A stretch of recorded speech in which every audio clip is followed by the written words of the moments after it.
നിങ്ങളുടെ ഗുരു അനുഭവിക്കുന്ന ആ ബ്രഹ്മം ഏതാണ്?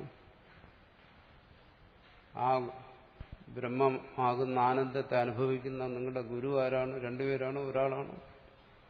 ആ ഗുരുവിന്റെ അനുഭവം അതെന്താണ്? ഇത് രണ്ടിൽ നിന്നും വേറെയാണോ? ഇതിനൊക്കെ സമാധാനം പറയേണ്ടി വരും. എന്തുകൊണ്ട്? ഏകത്വേ, അവിടെ അദ്വൈതമാണ്, ഏകമാണ്. അവിടെ ഇത്തരത്തിലുള്ള ഭേദങ്ങളൊന്നുമില്ല. പിന്നെ ആരാരെ അനുഭവിക്കും?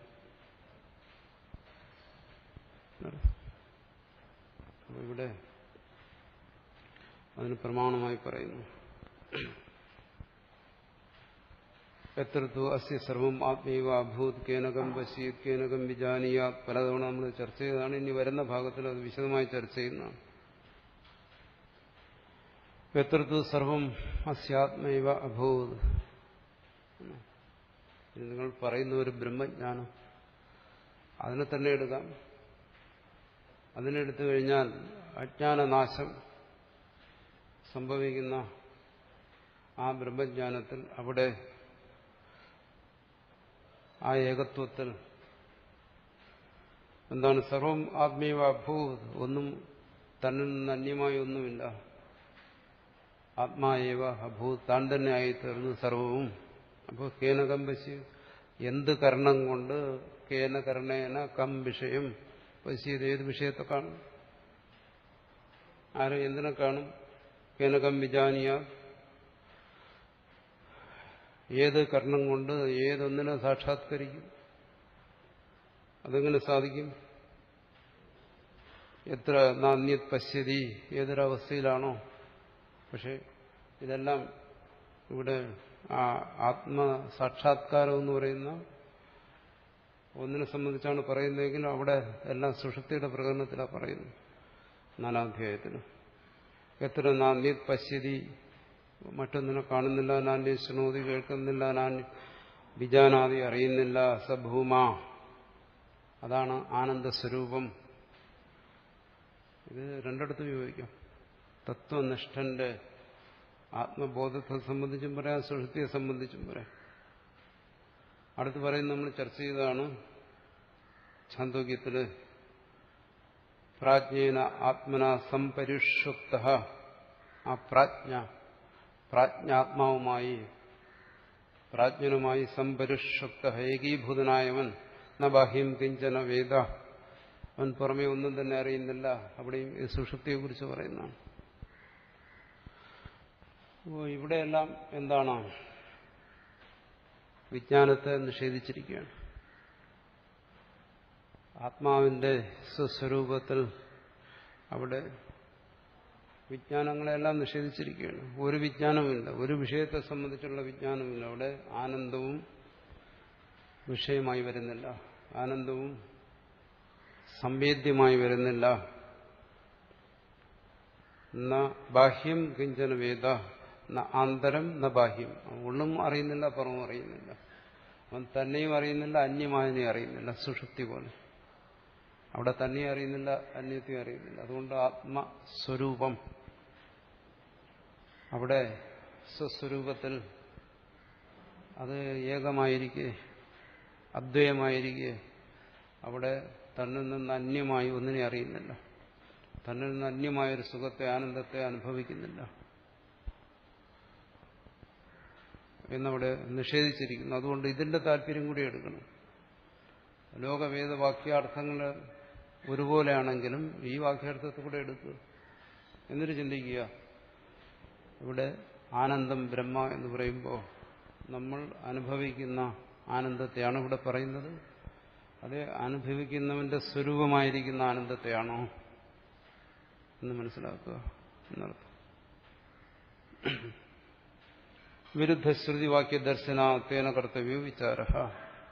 ഇവിടെ വിരുദ്ധശ്രുതിവാക്യങ്ങളുണ്ട്. പല ആചാര്യന്മാരും പറയുന്നത് ആനന്ദമാണ്. ഈ അനുഭവം എന്ന് പറയുന്ന ആനന്ദക്കടലാണ്. ആ ആനന്ദക്കടൽ അനുഭവിക്കണമെന്നെല്ലാം പറയുന്നുണ്ട്. പിന്നെ വേറെടുത്ത് പറയുന്നത് എന്താണ്? ആനന്ദ സ്വരൂപമാണെന്ന് പറയുന്നു. അപ്പോൾ അവിടെ എന്ത് വരുന്നു? വിരുദ്ധ ശ്രുതിവാക്യത്തിൽ ശ്രുതിയിൽ തന്നെ വിരുദ്ധമെന്ന് തോന്നുന്ന വാക്യങ്ങളുണ്ട്, എന്ന് പ്രതീതമാകുന്ന വാക്യങ്ങളുണ്ട്. തേന കർത്തവ്യം വിചാര. അതുകൊണ്ട് ഇങ്ങനെയുള്ള വിരുദ്ധങ്ങളെന്നുള്ള പ്രതീതി ഉളവാക്കുന്ന, വിരുദ്ധ അർത്ഥങ്ങളുണ്ടെന്ന പ്രതീതി ഉളവാക്കുന്ന വാക്യങ്ങൾ ശ്രുതി തന്നെ ഉള്ളതുകൊണ്ട് ഇതിനെക്കുറിച്ച് ചിലപ്പോൾ ചിന്തിക്കേണ്ടിയിരിക്കുന്നു. തസ്മാദിക്തം വേദവാക്യാർത്ഥ നിർണയായ വിചാരയിതും. അതുകൊണ്ട് വേദവാക്യാർത്ഥ നിർണയത്തിനു വേണ്ടി വിചാരയിതും യുക്തമാണ്. അത് സർവത്ര വിചാരം വരുന്ന അതുകൊണ്ടാണ്. അതായത് ഇപ്പോൾ അത് ഋഷിമാർ പറഞ്ഞാലും ശരി, ഗുരുക്കന്മാർ പറഞ്ഞാലും ശരി, വിരുദ്ധാർത്ഥമൊന്ന് പ്രതീതി ഉളവാക്കുന്ന വാക്യങ്ങൾ ശ്രവിക്കുമ്പോൾ അതിനെ ആസ്പദമാക്കി ചിന്തിക്കേണ്ടി വരും എന്നാണ് പറയുന്നത്. വലിയ എന്താണ് ബ്രഹ്മാനന്ദം രണ്ടു തരത്തിൽ വരാം. ഒന്ന് സാമാന്യമായി പറഞ്ഞാൽ ഒന്നുകിൽ ചിലരുടെ ഭാവനാവിലാസം കൊണ്ട് പറയും. ഭാവന എന്ന് പറയുന്നത് പലപ്പോഴും ആഗ്രഹങ്ങളായിരിക്കും. ചിലർക്ക് ഈ സുഖദുഃഖാനുഭവങ്ങളിൽ നിന്ന് വേറിട്ടൊരു വലിയ ആനന്ദത്തിന്റെ അനുഭവം വേണം. അതുവരെ ആഗ്രഹിക്കും. അത് കിട്ടിയാലും കിട്ടിയില്ലെങ്കിലും ആഗ്രഹത്തെ വെളിപ്പെടുത്തുന്ന കവിതകൾ എഴുതും ഭാവനാശാലികളായ കവികൾ. എന്നിട്ട് അങ്ങനെ ഒരു ആനന്ദത്തെ വർണ്ണിക്കും. എന്താണ്, നമുക്ക് അപ്രാപ്തമായ കാര്യങ്ങളെ മനോരാജ്യത്തിൽ കണ്ട് മനോരാജ്യത്തിലൂടെ പ്രാപിച്ച് സുഖിക്കുന്ന ഒരു ഏർപ്പാടുണ്ട്. അങ്ങനെ കവികൾ ചിലപ്പോൾ ഈ ആനന്ദത്തെ ഇങ്ങനെ വർണ്ണിച്ച് സുഖിക്കും. എന്തായാലും അത് കിട്ടത്തില്ല, ഭാവനയിലെങ്കിലും സുഖിക്കാം. അങ്ങനെ ഭോഗ്യമായ വസ്തുക്കളെല്ലാം ഭാവനയിൽ കണ്ട് ആനന്ദിക്കുന്നത് പോലെ ബ്രഹ്മാനന്ദം എന്ന് പറയുന്ന ഒരു ആനന്ദത്തെ ഇങ്ങനെ ഭാവനയിൽ കണ്ട് സുഖിക്കാം. അത് ഭാവനയിൽ കാണുന്ന സമയത്തെങ്കിലും ഒരു സുഖം തോന്നുമല്ലോ. അതുകൊണ്ട് അങ്ങനെ വരാം. ഭാവനാശാലികളായ ആൾക്കാരുടെ കവിതകളിൽ അങ്ങനെ വർണ്ണിക്കുമ്പോൾ. അത് മാത്രമല്ല, ഇത് കേൾക്കുമ്പോൾ ഇതേപോലെ ആനന്ദത്തെ ആഗ്രഹിക്കുന്നവർ എവിടെ പിറകെ പോവുകയും ചെയ്യും, ഇത് സത്യമാണെന്ന് വിചാരിച്ചിട്ട്. ഇനി സത്യദർശികളായ ആചാര്യന്മാരും ഈ ആനന്ദത്തെ വർണ്ണിക്കും. അത് കേവലം ഭാവനയല്ല. ഇവിടെ പറയുന്നത് പോലെ സംവേദ്യമായിരിക്കാണ് ആനന്ദം, അനുഭവ വിഷയമാണ് ആനന്ദം എന്നുള്ള അർത്ഥത്തിനുമല്ല. ആ അർത്ഥത്തിലല്ല അവർ പറയുന്നത്. അപ്പോൾ ഒരാൾ ആനന്ദത്തെ വർണ്ണിച്ചിരിക്കുന്നു എന്നുള്ളതുകൊണ്ട് മാത്രം ആനന്ദം സംവേദ്യമാണെന്ന് തീരുമാനിച്ചു കളയരുത്. അതിന്റെ താല്പര്യം എന്താണ് അവർ വർണ്ണിക്കുന്നതിന്റെ എന്ന് മനസ്സിലാക്കണം. അതിനു വേണ്ടിയിട്ടാണ് ഈ ചർച്ച, അതിലൂടെ നിർണയിക്കാൻ വേണ്ടിയിട്ടാണ്. അതുകൊണ്ട് ഒരാൾ ആനന്ദത്തെ വർണ്ണിക്കുന്നതിൽ പോരായ്മയൊന്നുമില്ല. ശ്രുതിയും വർണ്ണിച്ചല്ലോ ആനന്ദത്തെക്കുറിച്ച്. ഭൂമ എന്ന് പറഞ്ഞ് വർണ്ണിച്ചില്ലേ, അതാണ് പരമമായ ആനന്ദം. പക്ഷെ അതുകൊണ്ട് ആനന്ദത്തെ വർണ്ണിക്കാം. പക്ഷെ അത് കവിഭാവന പോലെയുള്ള കേവലം ഭാവനയല്ല. അത് ഈ തത്വത്തെ ഗ്രഹിക്കാത്തവനും ഇതിനെ വർണ്ണിക്കാം. അങ്ങനെ വർണ്ണിച്ച് ഭാവനാത്മകമായി വർണ്ണിച്ചിട്ട് മറ്റുള്ളവരിൽ ആശയം ഉണ്ടാക്കാം. അതുകൊണ്ട് പലരും ഈ ആനന്ദത്തിന്റെ പിറകെ കുരുടൻ ആനയെ കണ്ടതുപോലെ പോകുന്നുണ്ട്. അവസാനം ആനന്ദത്തെ കിട്ടാതെ നിരാശപ്പെടുകയും ചെയ്യും. അപ്പോൾ അത് വർണ്ണനകളെ സത്യമെന്ന് കരുതുന്നുണ്ടാണ്. അപ്പോൾ ഇവിടെ പറയുന്ന അദ്വൈതമായ ആനന്ദം, അതിനെ അങ്ങനെ വർണ്ണിക്കുമ്പോഴും അതിന്റെ താല്പര്യം എന്താണ് എന്ന് മനസ്സിലാക്കണം എന്നാണ് പറയുന്നത്. അതിന് വിചാരം ആവശ്യമാണ്. എന്തിനു വേണ്ടി വർണ്ണിക്കുന്നു, എന്താണ് അതിന്റെ താല്പര്യം എന്ന് മനസ്സിലാക്കണം. കവിയുടെ കാര്യം വിടാം. മോക്ഷവാദി വിപ്രതിപത്തിച്ച മോക്ഷവാദികൾ, മോക്ഷത്തെ പറയുന്നവർ ആണ് മോക്ഷവാദികൾ. മോക്ഷത്തെക്കുറിച്ച് പറയുന്ന ആൾക്കാരുണ്ടല്ലോ, പല ദാർശനികന്മാർ. അവർക്കും ഈ മോക്ഷത്തിലെ ആനന്ദത്തെക്കുറിച്ച് അഭിപ്രായ വ്യത്യാസമുണ്ട്. സാഖ്യ വൈശേഷികാശ്ച മോക്ഷവാദിനോ നാസ്തി മോക്ഷേ സുഖം സംവേദ്യമിത്യവം വിപ്രതിപന്നാഹ. സാഖ്യന്മാർ അവർ പറയുന്നത് പുരുഷൻ നിർഗുണനാണ്, അവിടെ ആനന്ദവും അങ്ങനെയൊന്നുമില്ല. ആനന്ദം ഒരു ഗുണരൂപത്തിലും അതിലല്ല. നിർഗുണമെന്ന് പറഞ്ഞാൽ പിന്നെ അതിൽ വേറൊന്നും ആരോപിക്കരുത്. പിന്നെ അവിടെ ഇവിടെ ആനന്ദം മോക്ഷത്തിൽ. പ്രകൃതി പുരുഷനെ വിടുന്നു, പുരുഷൻ സ്വതന്ത്രനാകുന്നു. പ്രകൃതിയുടെ നാട്യങ്ങളെല്ലാം അവസാനിച്ച് പുരുഷൻ സ്വസ്ഥിതനാകുന്നു, സ്വരൂപസ്ഥിതനാകുന്നു. അത് തന്നെ. ഇനി വൈശേഷികന്മാർ പറയുന്നത് എന്താണെന്ന് വെച്ചാൽ അവിടെ താർക്കികന്മാരെ ഉദ്ദേശിച്ച് പറയുന്നത് ദുഃഖധ്വംസമാണ്. അവരെ സംബന്ധിച്ച് എന്താണോ ആത്മാവ് വിഭുവാണ്, പക്ഷെ അത് ദ്രവ്യമാണ്. അതിലുള്ള ഏകവിംശതി ദുഃഖങ്ങളുടെ ധ്വംസം, ദുഃഖധ്വംസം അത്രയേ ഉള്ളൂ. അവരെ സംബന്ധിച്ച് ആനന്ദം അല്ലെങ്കിൽ സുഖം എന്ന് പറയുന്ന ഒരു ഗുണമാണ്. മോക്ഷത്തിൽ ആ ഗുണവും നശിക്കുന്നു. അതാണ് മോക്ഷം. നിർവിഷയമാണ് അവരെ സംബന്ധിച്ച്. ഗൗതമന്റെ മോക്ഷം നിർവിഷയമാണ്. അപ്പോൾ അതും ശരിയാകുന്നു. അവരും അവിടെയും അവർക്ക് ഈ മോക്ഷത്തിൽ ആനന്ദത്തിന്റെ ആവശ്യമില്ല. അവരെല്ലാം പറയുന്നത് എന്താണ്? ആനന്ദം എന്ന് പറയുന്നത് അനുഭവ വിഷയവും സാധിച്ചയുമാണ്, ഏറ്റക്കുറച്ചിലുള്ളതാണ്. അതിനി മോക്ഷത്തിൽ കൊണ്ടുവന്ന് വെച്ചു കഴിഞ്ഞാൽ മോക്ഷവും അലങ്കോലപ്പെടും. അവിടെയും ഈ ദുഃഖത്തിന്റെ ഒരാൾക്ക് കൂടിയ ആനന്ദം ഉള്ള മോക്ഷം, വേറെ ആൾക്ക് കുറഞ്ഞ ആനന്ദമുള്ള മോക്ഷം, ഇങ്ങനെയെല്ലാം വരും.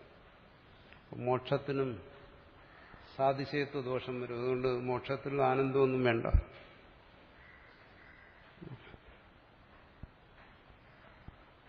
അന്യേ നിരതിശയം സുഖം സുസംവേദ്യമിതി പ്രതിപന്നാഹ. ഇനി ചിലർ പറയുന്നു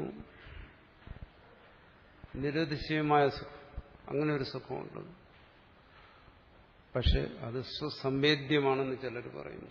അനുഭവിക്കാൻ കഴിയും അങ്ങനെ ഒരു സുഖത്തെ. നിരതിശയ സുഖം എന്ന് പറയുന്നത് ഇവിടെ അദ്വൈതി സ്വീകരിക്കുന്നു. പക്ഷെ ആ നിരതിശയ സുഖം എന്ന് പറയുന്നത് സ്വസ്വരൂപം എന്നാണ് പറയുന്നത്. ഇത്രേ വ്യത്യാസമുള്ളൂ. അത് സ്വസംവേദ്യമല്ല, അനുഭവ വിഷയമല്ല.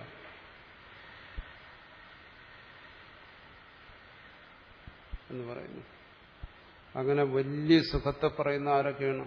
ഉപാസകന്മാര്, പല തരത്തിലുള്ള ഉപാസകർ. അതിനെക്കുറിച്ച് അടുത്ത് തന്നെ പറയുന്നുണ്ട്. അവർ വരുന്നുണ്ട് അവിടെ വലിയ സുഖത്തെ അനുഭവിക്കാൻ പറ്റും. ഇവിടെ പ്രാണോപാസന പോലുള്ള ഉപാസനകൾ ചെയ്തു കഴിഞ്ഞാൽ ഈ ശരീരം ഉപേക്ഷിച്ച് മരണശേഷം ഹിരണ്യഗർഭ ലോകത്ത് ചെന്നിട്ട് അവിടെ എന്താണ് പറഞ്ഞറിയിക്കാൻ വയ്യാത്ത സുഖത്തെ അനുഭവിക്കാം എന്ന് പറയുന്നു. യോഗികൾ പറയുന്നുണ്ട് സമാധിസുഖം. ഇങ്ങനെ മനസ്സ് ഏകാഗ്രമായി വൃത്തി നിരോധം സംഭവിച്ച് സമാധി ഭൂമികയിലേക്ക് പ്രവേശിച്ചു കഴിഞ്ഞാൽ അവിടെ സുഖം ആവിർഭവിക്കുന്നു എന്നവർ പറയുന്നു. അവിടെ സുഖത്തിന്റെ അമൃതവർഷം ഉണ്ടാകുന്നു എന്നൊക്കെ പറയുന്നു. അത് അനുഭവവേദ്യമായ സുഖത്തെക്കുറിച്ച് പറയുന്നു.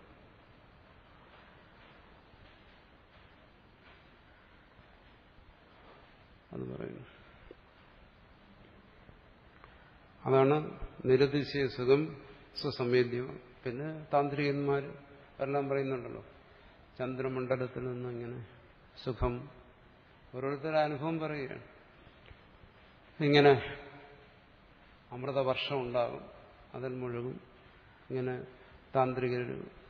താന്ത്രിക ഉപാസകന്മാർ, വൈദിക ഉപാസകന്മാർ, പലതരത്തിലുള്ള യോഗങ്ങൾ അഭ്യസിക്കുന്നവർ, സിദ്ധന്മാർ, ജപസിദ്ധന്മാർ, ഇങ്ങനെയൊക്കെ ഉള്ളവരെല്ലാം ഒരു വളരെ വലിയ ഒരു ആനന്ദത്തിൽ മുഴുകുന്നതായിട്ട് പറയുന്നുണ്ട്.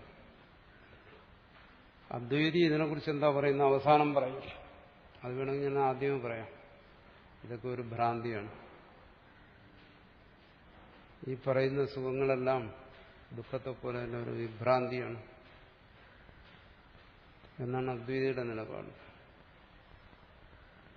അങ്ങനെ സുഖം ഇല്ലെന്ന് പറയുന്നില്ല, സുഖമുണ്ടെന്ന് തന്നെ പറയുന്നു. പക്ഷെ ആ സുഖം ഒരു ഭ്രാന്തിയാണ്. അതുകൊണ്ട് അദ്വൈതി അങ്ങനെ ഒരു കിട്ടാക്കനിക്ക് വേണ്ടി പരിശ്രമിക്കുന്നില്ല, അങ്ങനെ ഒന്നിനു വേണ്ടി. ചില പറയും അത് വിട്ടുമാറാത്ത സുഖമാണ് ഞാൻ അനുഭവിച്ചുകൊണ്ടേയിരിക്കുന്നത്, മാറാത്ത തലവേദന എന്ന് പറയുന്ന പോലെ. അങ്ങനെ ഒരു സുഖം ഇങ്ങനെ അനുഭവിച്ചുകൊണ്ടേയിരിക്കുകയാണെന്ന് പറയും. ഇല്ലെങ്കിലും ഉണ്ടാക്കി പറയും. ഇതൊന്നും അദ്വൈതിയെ സംബന്ധിച്ചിടത്തോളം ഇതിനൊന്നും ഒരു അത്ഭുതമില്ല. ഭ്രാന്തി പലതരത്തിലും ഉണ്ടാവും. ദുഃഖരൂപത്തിൽ ചിലപ്പോൾ ഉണ്ടാകുന്നു, സുഖരൂപത്തിലുണ്ടാകുന്നു. അത്രയേ ഉള്ളൂ. ഇവിടെ സുഖം അതിനെ അംഗീകരിക്കുന്നുണ്ട്. അതെന്താണ്? അത് സ്വസ്വരൂപം തന്നെ, അത് സംവേദ്യമല്ല, അനുഭവ വിഷയമായ ഒന്നല്ല. എന്നാ പിന്നെ ഈ അദ്വൈതിക്ക് എന്താ ലാഭം, നേട്ടം? ഞങ്ങൾക്കാണെങ്കിൽ ഈ ആനന്ദം ഭ്രാന്തി ആയിക്കൊള്ളട്ടെ, ഞങ്ങൾ ഈ മാറാത്ത തലവേദന അനുഭവിക്കുന്നുണ്ടല്ലോ, നിങ്ങൾക്ക് എന്താ ഉള്ളത്? ഞങ്ങൾക്ക് ഭ്രാന്തില്ല, അതാണ് ഞങ്ങളുടെ നേട്ടം. ഈ ഭ്രാന്തിയില്ല, അതാണ് അദ്വൈതി പറയുന്നത്. ഇത്തരം ഭ്രമങ്ങളൊന്നുമില്ല എന്ന് അവസാനം പറയും. ഇപ്പോഴേ നിങ്ങൾ അസ്വസ്ഥരാകാതിരിക്കാൻ വേണ്ടിയാണ് ഞാൻ മുൻകൂട്ടി പറഞ്ഞത്.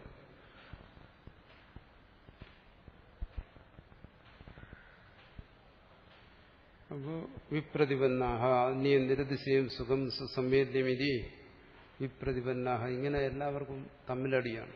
ചിലർ പറയുന്നു സുഖമുണ്ട്, ഇല്ല. ചിലർ പറയുന്നു ഞാൻ അനുഭവിക്കുന്നു, നിനക്കതിന്റെ അനുഭവം ഇല്ല, ഇല്ലാത്തതുകൊണ്ടാണ് നീ ഇല്ല എന്ന് പറയുന്നു. അല്ലെങ്കിൽ പറയും എന്റെ അനുഭവത്തിൽ, എന്റെ ആനന്ദത്തിലുള്ള അസൂയ കൊണ്ടാണ് പറയുന്നത്. നീ വളർക്കാനോ ആനന്ദത്തിന് വേണ്ടി ശ്രമിച്ചു, ഉറങ്ങി, നിനക്ക് കിട്ടിയില്ല. എനിക്ക് സമാധി വരെ എത്താൻ പറ്റും, ഞാൻ ആനന്ദം അനുഭവിക്കുന്നു. നിനക്ക് ഈർഷ്യയുണ്ട്, അതുകൊണ്ട് നീ പറയണ ഈ ആനന്ദം വെറും പച്ചക്കള്ളമാണ്. ജോലി കഴിഞ്ഞല്ലോ. ഇങ്ങനെ വിപ്രതിപന്നാഹ, പലതരത്തിലുള്ള അഭിപ്രായങ്ങളുണ്ട്. കിം താവത് യുക്തം ആനന്ദാദി ശ്രവണ പറയുന്നു. എന്നാൽ പിന്നെ നിങ്ങൾ യുക്തിയുക്തമായ കാര്യം പറയുക. ആനന്ദാദി ശ്രവണ അതവിടെ നിൽക്കുന്നില്ല. ജക്ഷക്രീഡൻ രമമാണഃ സയതി പിതർലോക കാമോ ഭവതി യ സർവജ്ഞ സർവവിദ് സർവാൻ കാമാൻ സമശ്നുതേ ഇത്യാദി ശ്രുതിഭ്യോ മോക്ഷേ സുഖം സംവേദ്യമിതി ആനന്ദാദി ശ്രവണ യുക്തം. അങ്ങനെ പറയാം. നിങ്ങൾ വേദത്തെ പറഞ്ഞല്ലോ, വേദ വാക്യങ്ങളുടെ താല്പര്യം എന്നുള്ള നിലയ്ക്ക് കാര്യങ്ങൾ സിദ്ധിച്ചാലും ഞങ്ങൾ അംഗീകരിക്കുന്നു. എന്നാൽ വേദത്തിൽ നിന്ന് തന്നെ ഈ ആനന്ദത്തെ കാണിച്ചു തരാം. എന്താണ്? ജക്ഷൻ ക്രീഡൻ രമമാണ്, ഇതൊക്കെ നമ്മൾ ചർച്ച ചെയ്തതാണ് ചാന്തോക്യത്തിൽ ആണെന്ന് തോന്നുന്നു. അതെ, ചാന്തോക്യത്തിൽ. അവിടെ ഉപാസകന്റെ ഫലത്തെക്കുറിച്ച് പറയുന്നു. ഉപാസകൻ എന്ന് പറയുമ്പോൾ വൈദിക ഉപാസന. ഉപാസനയുടെ ഫലത്തെക്കുറിച്ച് പറയുമ്പോൾ അവൻ അവിടെ ഒരുപാട് സുഖഭോഗങ്ങളെ അനുഭവിക്കുന്നു, ആനന്ദിക്കുന്നു, ക്രീഡിക്കുന്നു, കളിക്കുന്നു. സയതി പിതൃലോക കാമോ ഭവതി, അവൻ പിതൃലോകം, അവിടെയാണ് ഒരുപാട് സുഖങ്ങളെന്ന് പറഞ്ഞ് അവൻ അങ്ങോട്ട് പോകണമെന്ന് വിചാരിച്ചു കഴിഞ്ഞാൽ അവൻ ആ പിതൃലോകം ഉപസ്ഥിതമാകും. ദേവലോകം എന്ന് വെച്ചാൽ ദേവലോകം. സർവജ്ഞ സർവവിദ്, അവൻ സർവത്തെയും അറിയുന്നു, സർവജ്ഞനായിരിക്കുന്നു, സർവവിത്തായിരിക്കുന്നു. സർവാൻ കാമാൻ സമശ്നുതേ, സർവകാമങ്ങളെയും അവൻ അനുഭവിക്കുന്നു. പിന്നെ ആനന്ദമല്ലാതെ ദുഃഖ ശൂന്യമായ കാമത്തെ അവൻ അനുഭവിക്കുന്നു എന്നാണ് പറഞ്ഞത്. എല്ലാ സുഖങ്ങളെയും, കാമം എന്ന് വെച്ചാൽ ഭോഗ്യവസ്തുക്കൾ, അതെല്ലാം അവൻ അവിടെ പറയുന്നു. എന്താണ്? സങ്കല്പം കൊണ്ട് മാത്രം അവൻ ആനന്ദിക്കാൻ വേണ്ടി എന്ത് വേണോ അതെല്ലാം, അമൃത് വേണോ അമൃത്, അതെല്ലാം. ഇത്യാദി ശ്രുതിഭ്യോ മോക്ഷേ സുഖം സംവേദ്യമിതി, ഈ ശ്രുതികളിൽ നിന്നും മനസ്സിലാക്കാം എന്താ, മോക്ഷത്തിൽ അനുഭവയോഗ്യമായ ഒരു സുഖമുണ്ട്. യോഗികളെ സംബന്ധിച്ചും പറയാം. അങ്ങനെ സ്മൃതികളുണ്ട്. ഇതെല്ലാം യോഗികൾക്കും യോജിപ്പിക്കാം.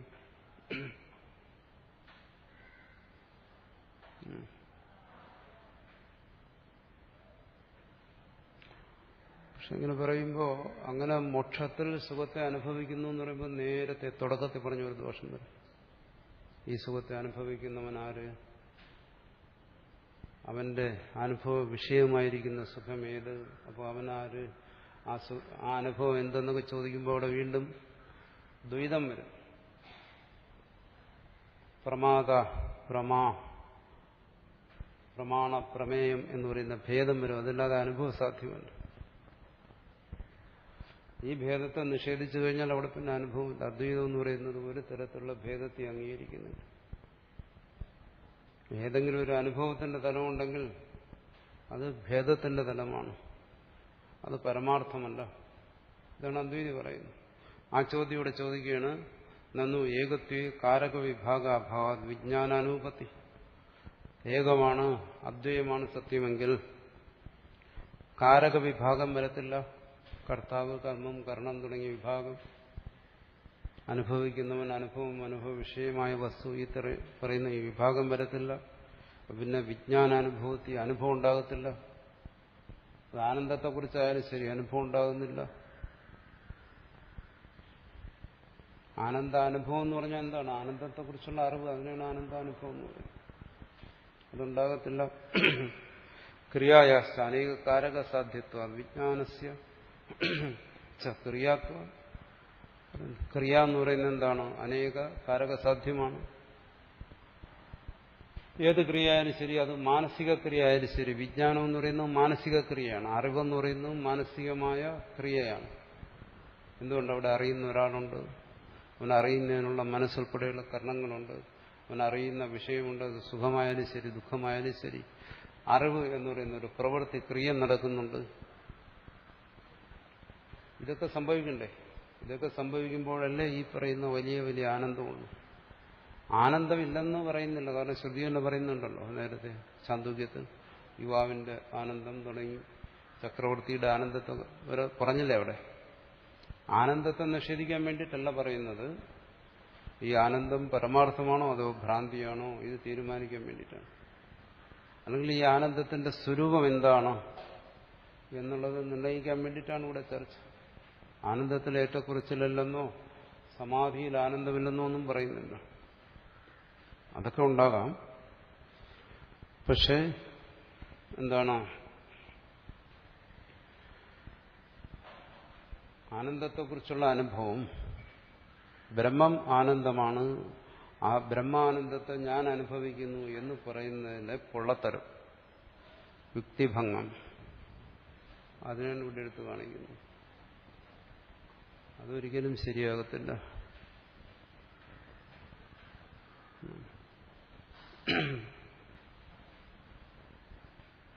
ഏകത്വ കാരക വിഭാഗാഭാവം വിജ്ഞാനാനുഭവത്തിൽ വിജ്ഞാനമേ ഉണ്ടാകത്തില്ല ഭേദമില്ലെങ്കിൽ. ക്രിയായസ്ഥ അനേക കാരക സാധ്യത്വം. ഏത് ക്രിയയായാലും ശരി, അത് യാഗാദി ക്രിയകളായാലും ശരി, മാനസിക വിജ്ഞാന രൂപത്തിലുള്ള ക്രിയയായാലും ശരി, അനേക കാരക സാധ്യമാണ്. ഒരു അറിവുണ്ടാവണമെങ്കിൽ അറിയുന്നവൻ വേണ്ടേ, കർണങ്ങൾ വേണ്ടേ, വിഷയം വേണ്ടേ.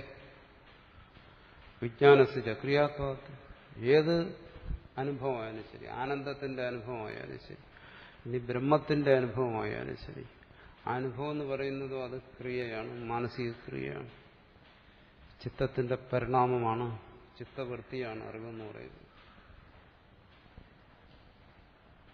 അവിടെ ഭേദമുണ്ട്. അവിടെ അതെങ്ങനെ ബ്രഹ്മമാകും? ആകത്തില്ല. അതുകൊണ്ട് ബ്രഹ്മത്തെ ആനന്ദമെന്ന് പറയുകയും ആ ബ്രഹ്മമാകുന്ന ആനന്ദത്തെ ഞാൻ അനുഭവിക്കുന്നു എന്ന് പറയുന്നത് പരസ്പര വിരുദ്ധമായ കാര്യമാണ്.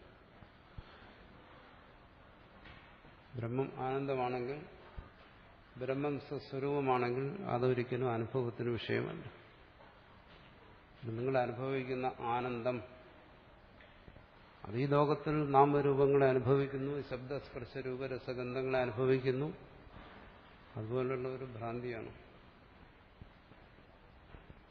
ആനന്ദം അനുഭവിക്കാം, വലിയ ആനന്ദം അനുഭവിക്കാം, അതിനെ ഭ്രാന്തി എന്ന് അംഗീകരിച്ചാൽ മതി. അത് പരമാർത്ഥമല്ല എന്നർത്ഥം. പറയുന്നു ശബ്ദപ്രാമാണ്യാത് ഭവേത് വിജ്ഞാനം ആനന്ദ വിഷയ. പറയുന്നു നിങ്ങൾ എന്തൊക്കെ യുക്തി പറഞ്ഞാലും ശരി, യുക്തി കൊണ്ടാണല്ലോ നിഷേധിക്കുന്നത്. അനുഭവിക്കണമെങ്കിൽ അവിടെ ഭേദം വേണം. ഭേദമുണ്ടെങ്കിൽ അദ്വൈതമല്ല, ഇതാണ് നിങ്ങളുടെ യുക്തി. നിങ്ങൾ എന്തൊക്കെ യുക്തി പ്രയോഗിച്ചാലും പറയുന്നു, ഞങ്ങൾ പറയുന്നു, ശ്രുതി പറഞ്ഞിരിക്കുന്നു. എന്താണ്? ജക്ഷൻ ക്രീഡൻ രമമാണ് ബ്രഹ്മാനന്ദത്തെക്കുറിച്ച് അവിടെ പറഞ്ഞിരിക്കുന്നു. അപ്പൊ ശ്രുതി പ്രാമാണ്യം എന്ന് പറയുന്നത് നിങ്ങളുടെ യുക്തിയെക്കാളും അല്ലെങ്കിൽ നിങ്ങളുടെ അനുമാനത്തെക്കാളും പ്രബലമാണ്. അതുകൊണ്ട് നിങ്ങളുടെ യുക്തിയൊക്കെ അവിടെ ഇരിക്കട്ടെ, ശ്രുതി പറഞ്ഞിരിക്കുന്നുണ്ട് ഈ ബ്രഹ്മാനന്ദത്തെ അനുഭവിക്കാം, ബ്രഹ്മമാകുന്ന ആനന്ദം അതിനെ അനുഭവിക്കുക എന്നാണെങ്കിലോ ശബ്ദപ്രാമാണ്യാത് ഭവേത് വിജ്ഞാനം ആനന്ദ വിഷയ, ആനന്ദത്തിന്റെ അനുഭവം ഉണ്ടാകാം. വിജ്ഞാനം ആനന്ദമിത്യാദീനി ആനന്ദസ്വരൂപസ്യ അസംവേദ്യത്വേ അനൂപന്നാനി വചനാനി ഇത്യവോചാമ. വിജ്ഞാനം ആനന്ദം എന്നൊക്കെ പിന്നെ എന്തിനു പറഞ്ഞു എന്നാ ചോദിക്കുന്നു. വേദം എന്തിനാ ഈ ആനന്ദം ആനന്ദം എന്ന് പറയുന്നത്? ഇങ്ങനെ അനുഭവിക്കാൻ ഒരു ആനന്ദമേ ഇല്ല എന്നാണ് നിങ്ങൾ പറയുന്നതെങ്കിൽ ഈ ആനന്ദ ശബ്ദം പ്രയോഗിച്ചത് തന്നെ അസംബന്ധമാണ്. എന്തിനാ ആനന്ദം എന്ന് പറഞ്ഞ് മറ്റെന്തെങ്കിലും പറഞ്ഞാൽ പോരെ? ലോകത്തിൽ പ്രസിദ്ധമായിരിക്കുന്ന അതാണ് ആനന്ദ ശബ്ദം. ലോകത്തിനും വേദത്തിനും ശബ്ദത്തിന് അർത്ഥവ്യത്യാസമില്ല എന്നെല്ലാം മുമ്പ് പറഞ്ഞു. അങ്ങനെ ഒരു ശബ്ദം അവിടെ പ്രയോഗിച്ചത് കൊണ്ട് ഉദ്ദേശിക്കുന്നത് എന്താണോ? ഈ ബ്രഹ്മാനന്ദത്തെ അനുഭവിക്കാവുന്ന തന്നെയാണ്. ഇല്ലെങ്കിൽ വേദത്തിൽ ആ ശബ്ദം പ്രയോഗിക്കാൻ തന്നെ പാടില്ലായിരുന്നു എന്നാണ് പൂർവക്ഷി പറയുന്നത്. വിജ്ഞാനം ആനന്ദം ഇത്യാദി ഇനി ആനന്ദസ്വരൂപസ്യ അസംവേദ്യത്വേ അനുപന്നാനി വചനാനി. ഈ വചനാനി ഏത്? വിജ്ഞാനം ആനന്ദം ഇത്യാദീനി വചനാനി. ഈ വചനങ്ങളെല്ലാം ഈ ആനന്ദം എന്ന് പറയുന്നത് അനുഭവ വിഷയമല്ലെങ്കിൽ ഇതെല്ലാം അസംബന്ധമാവും. എന്ന് പറഞ്ഞാൽ ആനന്ദം അനുഭവ വിഷയമായതുകൊണ്ടാണ് ഇങ്ങനെ പറഞ്ഞത്. ആനന്ദ ശബ്ദം തന്നെ പ്രയോഗിച്ചത്, അതുകൊണ്ട് ആനന്ദം അനുഭവ വിഷയമാണ് എന്നാണ്. അതുകൊണ്ട് ശ്രുതി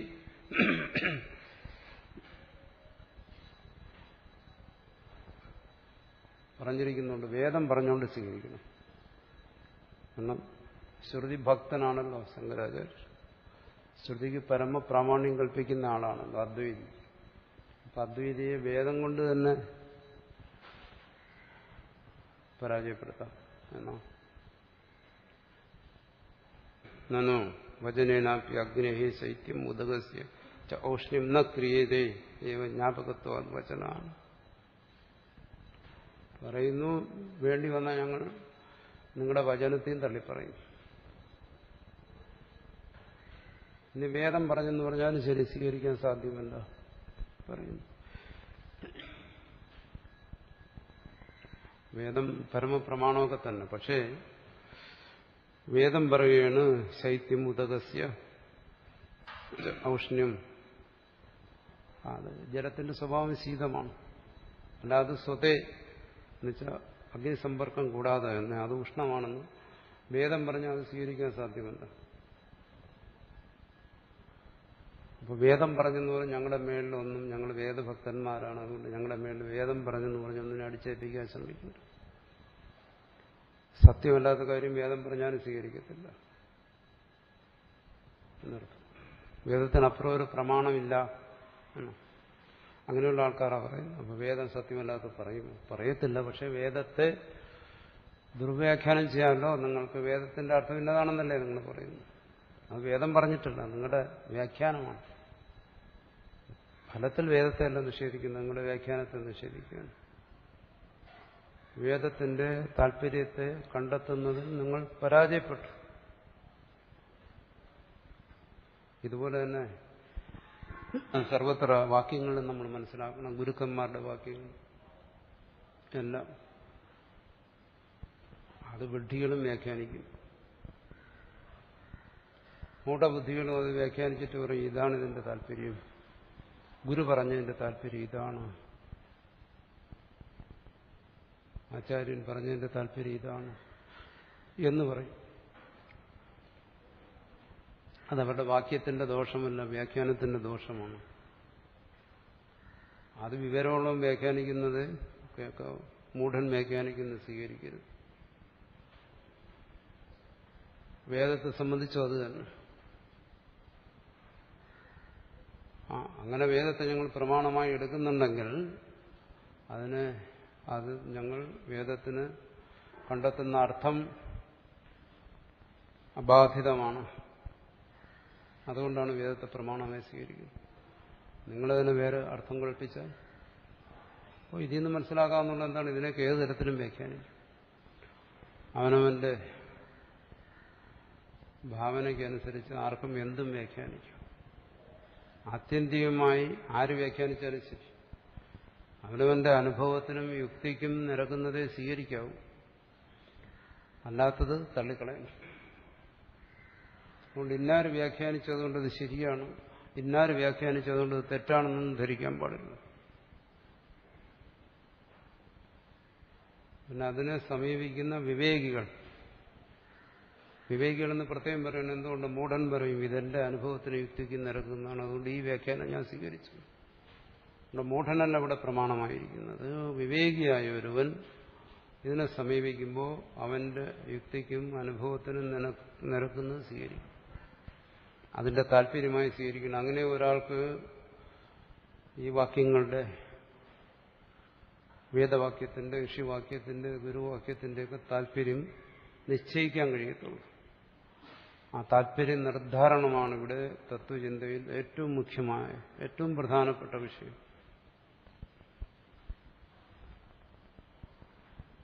അതുകൊണ്ട് ഏതും സ്വന്തം യുക്തിയും അനുഭവം വെച്ച് പരിശോധിച്ച് നോക്കും. അല്ലെങ്കിൽ വ്യാഖ്യാതാവിന്റെ ആധികാരികത എങ്ങനെ മനസ്സിലാവും? ഇതൊന്നും കേവലം വിശ്വാസം കൊണ്ട് തീരുമാനിക്കേണ്ട കാര്യങ്ങളല്ല, വിവേകം കൊണ്ട് തീരുമാനിക്കേണ്ട കാര്യമാണ്.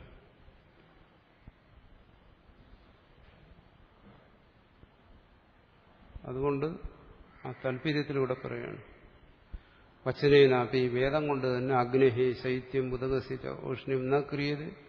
അഗ്നിക്ക് ശീതതയും ജലത്തിന് ഉഷ്ണതയൊന്നും വേദം പറഞ്ഞാൽ ഉണ്ടാകത്തില്ല.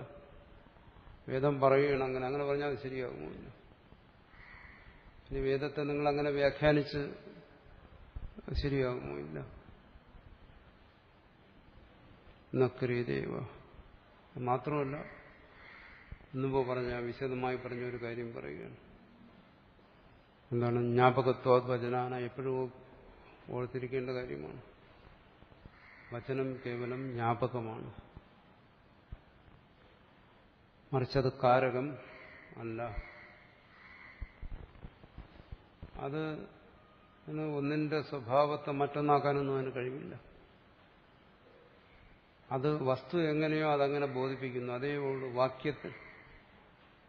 വാക്യം എന്ന് പറയുന്നതിനൂടെ വളരെ പ്രാധാന്യമുള്ള ഒന്നാണ്. നമ്മൾ ഈ തത്വത്തെ ചിന്തിക്കുന്നത് ഈ വാക്യങ്ങളെ ആശ്രയിച്ചിട്ടാണ്. അത് ശ്രുതിവാക്യങ്ങളാകാം, ഋഷിവാക്യങ്ങളാകാം, ഗുരുവാക്യമാകാം. ആ വാക്യങ്ങളെ ആശ്രയിച്ചിട്ടാണ് നമ്മൾ ചിന്ത ചെയ്യുന്നത്. അതുകൊണ്ട് വാക്യത്തിന് വളരെ പ്രാധാന്യമുണ്ട്. ആ വാക്യം എന്താ ചെയ്യുന്നത്? അത് വസ്തു എങ്ങനെയോ അതിനെ അപ്രകാരം ബോധിപ്പിക്കുന്നു. പ്രകാശം വസ്തു എങ്ങനെയോ ഈ പുസ്തകത്തെ ഈ പ്രകാശം അതുപോലെ ബോധിപ്പിക്കുന്നു. ഈ പ്രകാശത്ത് ഈ പുസ്തകത്തിന് മേശയാക്കാൻ കഴിയത്തില്ല, മറ്റൊന്നാക്കാൻ കഴിയത്തില്ല, പുസ്തകത്തെ പുസ്തകം അല്ലാതാക്കാൻ കഴിയത്തില്ല. എന്തുകൊണ്ട്? പ്രകാശത്തിന്റെ സ്വഭാവമാണ് അന്ധകാരത്തെ മാറ്റുക, വസ്തുവിനെ പ്രകാശിപ്പിക്കുക. അതുപോലെ ഈ വാക്യങ്ങളുടെ സ്വഭാവമാണ് തത്വം എങ്ങനെയോ അതുപോലെ അതിനെ പ്രകാശിപ്പിക്കുക, കാരകമല്ല. കാരകമായി വരുന്നത് എന്താണ്? ഇച്ഛ തുടങ്ങിയ കാര്യങ്ങളാണ് പിന്നീട് കാരകമാക്കി മാറ്റുന്നത്. പക്ഷെ ജ്ഞാനം അങ്ങനെയല്ല. വസ്തുവിനെ പിന്നീട് അത് കർമ്മത്തിന് പ്രേരകമായി തീരുന്നതല്ല, ഇച്ഛാദികളാണ്. അഗ്നി ബോധമുണ്ടാകും. അഗ്നി ഉഷ്ണമാണ്, അഗ്നി ചൂടുള്ളതാണ് എന്ന് വാക്യം കേട്ടുകഴിഞ്ഞാൽ തനിക്കെന്താ ഉണ്ടാകുന്നത്? അഗ്നി ചൂടുള്ളതാണെന്നുള്ള ബോധം, അതത്രയേ ഉള്ളൂ.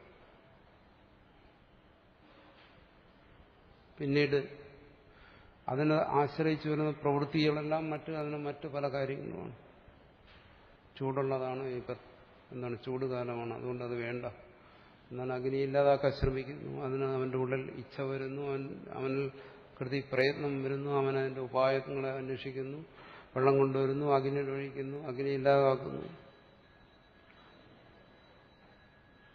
തണുപ്പ് കാലത്താണ് കേൾക്കുന്നത്, അല്ല അഗ്നി ഉഷ്ണമുള്ളതാണ്, ഉടനെ അവന് ബോധം ഉണ്ടാകുന്നു, അഗ്നി ഉഷ്ണമാണ്. ഉടനെ അവൻ ഉപായങ്ങൾ അന്വേഷിക്കുന്നു, എങ്ങനെ അഗ്നി ഉണ്ടാക്കാം. അവന്റെ ഉള്ളിൽ അഗ്നിക്ക് ഇച്ഛയുണ്ടാകുന്നു. ഉടനെ അവൻ പോയി തീപ്പെട്ടി കൊണ്ടുവരുന്നു, ഉരയ്ക്കുന്നു, വിറവ് കൊണ്ടുവരുന്നു, തീ ജ്വലിപ്പിക്കുന്നു, അഗ്നിയെ ജ്വലിപ്പിക്കുന്നു. ഇതെല്ലാം കാരകാശ്രിതമായ കാര്യങ്ങൾ. ഇതൊന്നും വാക്യം ചെയ്യുന്നതല്ല. വാക്യം ഒരു കാര്യമേ ബോധിപ്പിച്ചുള്ളൂ, എന്നാണ് അഗ്നി ഉഷ്ണമുള്ളതാണ്. അപ്പോൾ അവന്റെ ഇച്ഛയ്ക്കനുസരിച്ച് അവിടെ പ്രവൃത്തി, നിവൃത്തി തുടങ്ങിയ കാര്യങ്ങളെല്ലാം സംഭവിക്കുന്നു. സർവത്ര വാക്യത്തിന്റെ ജോലി ഇതാണ്, അത് വസ്തുവിനെ ബോധിപ്പിക്കുന്നു. വസ്തുവിൽ ഒരു മാറ്റവും അഗ്നി ഉണ്ടാക്കാനോ അല്ലെങ്കിൽ ഇല്ലാതാക്കാനോ ഒന്നും ആ വാക്യം സമർത്ഥമല്ല. ആ വാക്യാർത്ഥ ബോധം അത് സമർത്ഥമല്ല. സ്വരൂപത്തെ അത് പ്രകാശിപ്പിക്കുന്നു.